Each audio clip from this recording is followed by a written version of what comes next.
राजावाडी सर्व हॉस्पिटल म्हणजे अनेक वर्षांपासून या विभागामध्ये आहेत.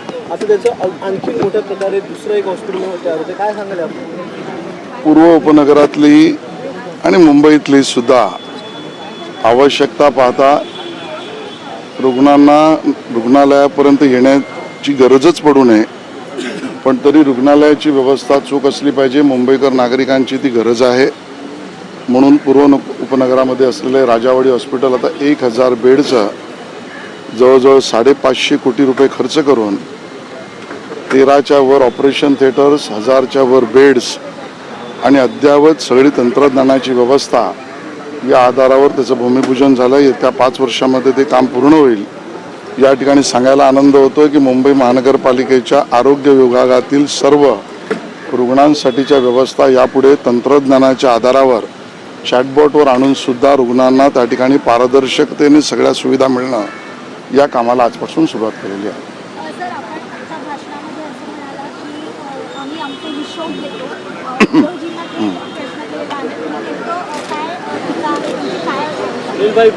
मी माझे प्रश्न आहेत आणि माझे ठिकाण मी सत्य मांडतोय. आज त्या ठिकाणी 2014 ते 19 पर्यंत, 19च्या पुढे आतापर्यंत आणि मधला एकनाथ शिंदे साहेबांच्या काळ आणि आता देवेंद्रजींचं मुख्यमंत्रीपद, यात आम्ही मुंबईकरांसाठी जे केलं ते आम्ही मांडलं आहे.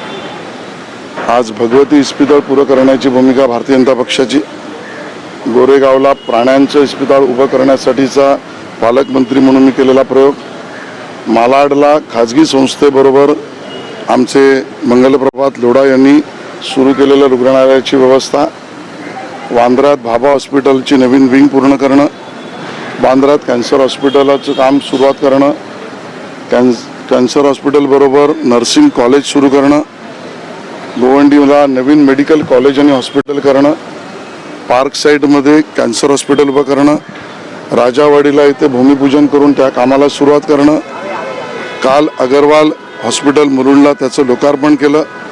आम्ही केलेल्या कामाचा हिशोब आम्ही मांडतो आहोत आणि ज्यावेळेला आम्ही आमचा हिशोब मांडतो आहोत त्यावेळेला मुंबईकरांच्या वतीने 25 वर्ष सत्ता उपभोगणाऱ्या उद्धवजींना खडे सवाल उपस्थित करतो आहोत. उद्धवजी 25 वर्ष जाऊ द्या, 5 वर्ष 2017 पासून तुम्ही त्या ठिकाणी सत्तेत आहात. सरासरी 5000 कोटीचं बजेट आपण केवळ आरोग्य विभागाचं पकडलं तर 5 वर्षामध्ये 25,000 कोटी रुपये खर्च तुम्ही 1,40,00,000 लोकसंख्या असलेल्या मुंबईवर खर्च केलेत. 1,40,00,000 लोकसंख्येतील रुग्णालयाची गरज असलेली लोक 30-40 लाख असतील कदाचित. 30-40 लाख लोकांवर 25,000 कोटी रुपये खर्च केलेत. सुविधा काय दिल्यात? कोविडमध्ये सुविधा दिल्या नाहीत, टेस्ट चाचण्या मोफत केल्या नाहीत, लस सुद्धा मोदीजींनी मोफत दिली ती तुम्ही दिलीत. कंत्राटदाराला मदत करण्यासाठी 25,000 कोटी रुपयातले किती गेले? उद्धवजींना याचा हिशोब द्यायला लागेल. आमचा हिशोब देताना त्यांचा हिशोब विचारणार, ही मुंबईकरांची बाजू आम्ही मांडणार. कोविडच्या संदर्भात बॉडीबॅगचा घोटाळा असेल किंवा इतर घोटाळ्याची चौकशी सुरूच आहे, पण या संदर्भात देखील चौकशी करावी असं वाटतं आपल्याला? मला असं वाटतं की या सगळ्या संबंधात जनताच यांच्या हिशोबाचं विच्छेदन करणार आहे.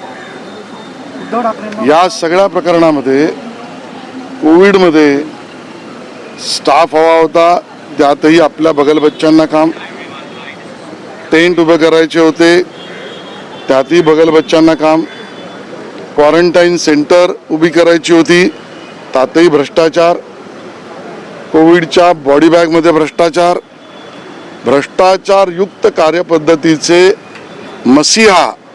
मसिहा का शब्द कारण त्यांना आवडणार आहे, हे उद्धवजींचं सरकार आहे. काल उद्धव ठाकरे यांनी खारदांडा इथे एक सभा होती, त्या सभेमध्ये ॲनाकोंडा असा उल्लेख केलेला आहे. ॲनाकोंडा मुंबईला गिळायला बसलेला आहे, तर तुम्ही सावध राहा. आज मुंबईत अनेक ठिकाणी असे पोस्टर लागलेले आहेत, अन्य व्यक्ती लागले की मुंबई गिळायला अनेक लोक आहेत, तुम्ही सावध राहा. सगळ्या मराठी माणसाने आत्ता एकत्र यायला पाहिजे. काय वाटतं? मराठी माणूस एकत्रच आहे, मुंबईकर एकत्रच आहे. मराठी माणसाचा आशीर्वाद माननीय मोदीजींच्याच बाजूने आहे.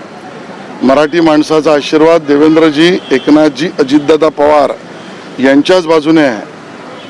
पायाखालची वाळू उद्धवजींच्या सरकली आहे आणि म्हणून जर ते कोणाला ॲनाकोंडा म्हणत असतील तर मी थेट त्यांना आयत्या बिळावरचा नागोबा असं म्हणेन. आमच्या जीवावर लोकसभेमध्ये सत्ता तुम्ही भोगली, तुम्ही आयत्या बिळावर नागोबा आहात. महाराष्ट्राच्या 2014च्या निवडणुकीनंतर आमच्या जीवावर तुम्ही सत्तेमध्ये आलात, तुम्ही आयत्या बिळावर नागोबा आहात. गेल्या 25 वर्षात तुम्ही भाजपच्या मदतीने महापालिकेत सरकार स्थापन केलं, तुम्ही आयत्या बिळावर नागोबा आहात. जर आम्हाला ॲनाकोंडा म्हणाल तर तुमची पोस्टर आयत्या बिळावर नागोबा म्हणून लावायची का, याचं उत्तर त्यांनी द्यावं. मुंबई महानगरपालिकेमध्ये आता काँग्रेस एकला चलोचा नारा देत आहे. तो त्यांचा वैयक्तिक प्रश्न आहे, त्यांचा अंतर्गत प्रश्न आहे. ते स्वबळावर बोलत असतील तर माझं म्हणणं त्यांच्याकडे बळ आहे का ते पहिलं आधी ठरवा. सर 1000 बेड का घाटकोपर में आमच्या पक्षामध्ये ज्याला ज्याला प्रामाणिकतेने मुंबईकरांची सेवा करायची आहे तो भारतीय जनता पक्षातच येईल. तेजस्विनी ताईंशी चर्चा गेल्या महिन्याभरात माझी स्वतःची माननीय मुख्यमंत्र्यांशी, प्रवीण दरेकरांशी, अमित साटम यांच्याशी सातत्याने झाली. त्यांना मुंबईकरांची सेवा करायची आहे म्हणून त्यांनी उबाटा सेनेला लाथ मारण्याचा निर्णय केला असेल आणि भाजपमध्ये प्रवेश केला असेल, त्याचं स्वागत आहे. तर दुसरा अजून एक प्रश्न विचारतो की ठाण्यामध्ये जो पक्षप्रवेश होतो आहे, प्रदेशाध्यक्ष रवींद्र चव्हाण यांच्या उपस्थितीमध्ये एक खूप ख्यातनाम असा वेगवेगळे गुन्हे दाखल असलेला एक गुंड आहे मयूर शिंदे याचा, त्याचाच पक्षप्रवेश होतो आहे. त्याकडे तुम्ही कसं बघता? मला याची पूर्ण माहिती नाही, माहिती घेऊन मी उत्तर देईन. कांदिवलीमध्ये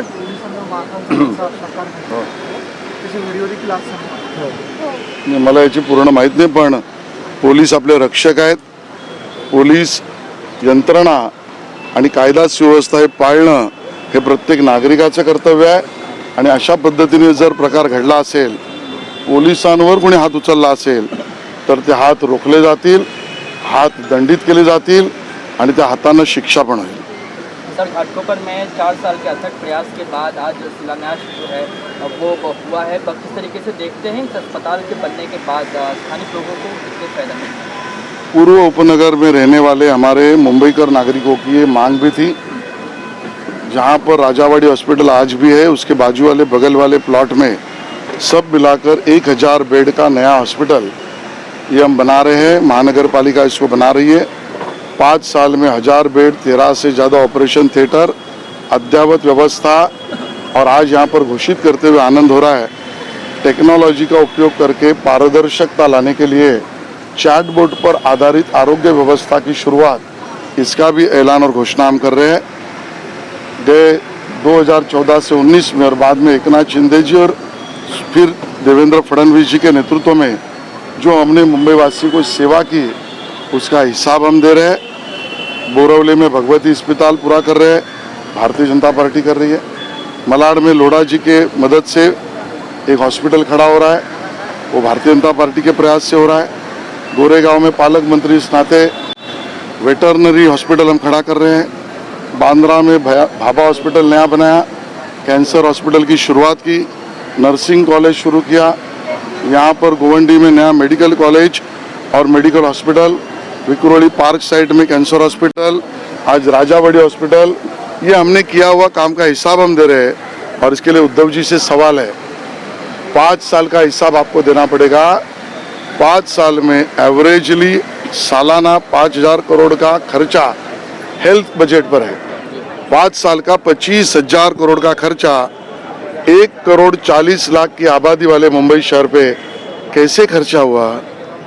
अगर पेशेंट की संख्या 30-40 लाख भी हो सकती है तो कॉन्ट्रैक्टर के जेब में डालने के लिए 25,000 करोड़ रुपया उद्धव जी क्यों गया, इसकी मांग मुंबई वासी कर रहे हैं. भ्रष्टाचार का मसला आपने उनको बताया, किस तरफ ये इशारा है? देखिए बात स्पष्ट है. 25,000 करोड़ 40 लाख मुंबई वासियों के लिए खर्चा हुआ, ये हिसाब ही नहीं बैठता. पर आदमी पे खर्चा क्या हुआ, ये सब पैसा कॉन्ट्रैक्टर्स और उनके बगल बच्चों के पास गया है.